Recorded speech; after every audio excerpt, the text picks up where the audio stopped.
Fala, meu querido, chegamos com exercícios agora de movimento uniforme, tema aí que na sequência, depois de falarmos sobre velocidade média, normalmente se estuda o movimento uniforme, que é um tema super importante nesse começo de ano, principalmente os alunos que estão vendo isso, introdução à física, o começo da parte mais matemática da física.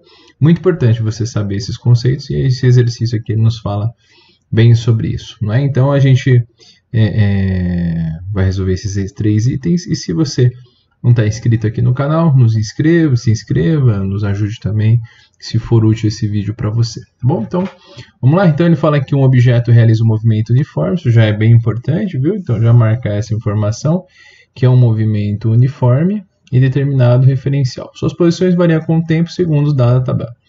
É a tabela que vai te dar as respostas necessárias aí para responder, né?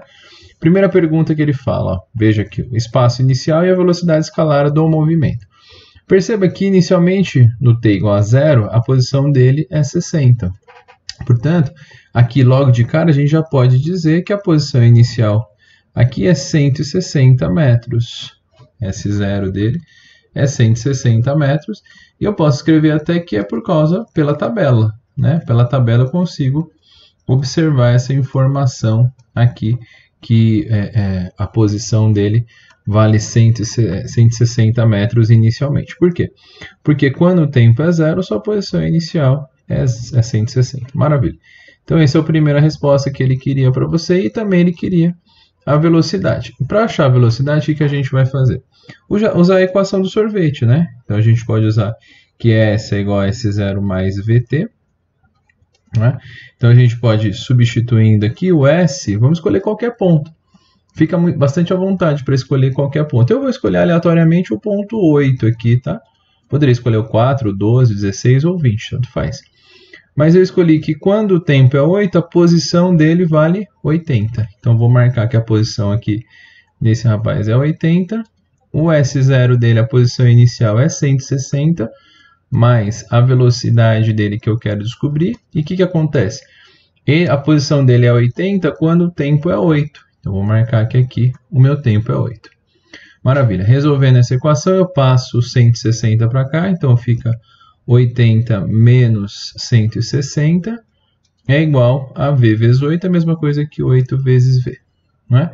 Portanto, essa velocidade de 8 vezes V é igual a 80 menos 160, dá menos 80. Portanto, dividindo menos 80 por 8, a velocidade aqui desse rapaz, deixa eu subir um pouquinho aqui para a gente conseguir ter um espaço legal aqui. A velocidade aí desse rapaz vai ser menos 80 dividido por 8. Isso vai dar menos 10 metros por segundo. Pronto. Com isso daqui eu já achei a velocidade dele e também a posição inicial. Né? Então, veja que eram duas informações que nós não tínhamos e que tivemos que tirar aí dos dados da tabela que ele nos forneceu. Caso você queira fazer, mas se eu quisesse fazer usando a equação, dá para achar esse 0? Claro que sim. Basta você substituir aqui o tempo por 0, você vai ver que esse termo V vezes T, tudo V0 dá 0, né? Aí vai sobrar só que S é igual a S0.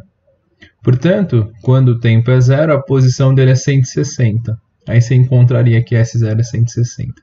Mas aí fica ao seu critério. Acho que pela tabela, o seu professor ou a banca examinadora aceitaria esse resultado sem grandes problemas. Tá bom? Então a velocidade dele aqui é menos 10.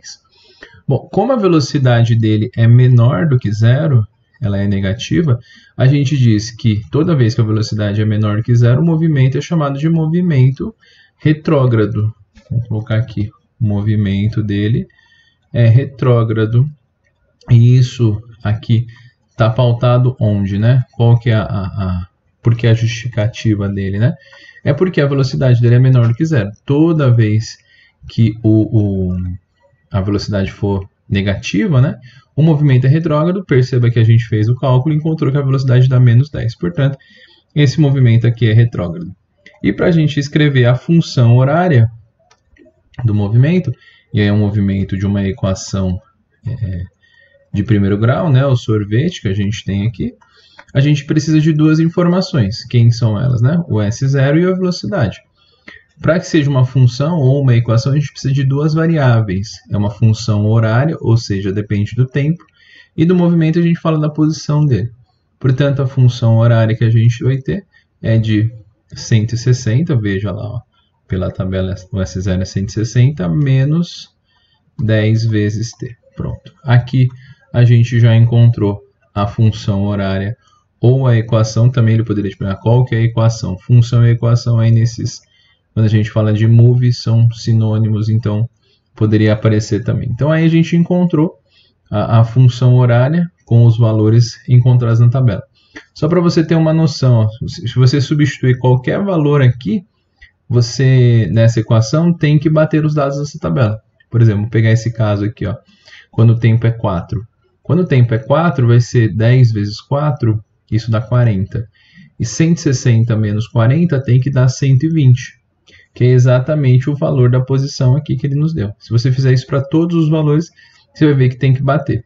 Tem que bater em cada um dos dados. Para cada tempo, uma posição diferente. Faça aí depois para você verificar isso, mas sempre que você estiver fazendo uma prova e encontrar uma equação e tem uma tabela, você pode tirar uma prova real fazendo essas substituições muito facilmente para poder chegar nas respostas. Beleza? Então, questãozinha aí sobre movimento uniforme. Espero que você tenha entendido. Se não, deixe seus comentários aqui, aquilo que não ficou muito claro para você. E se não, dá um like nesse vídeo para nos ajudar aqui nessas continuarmos a gravar esses vídeos.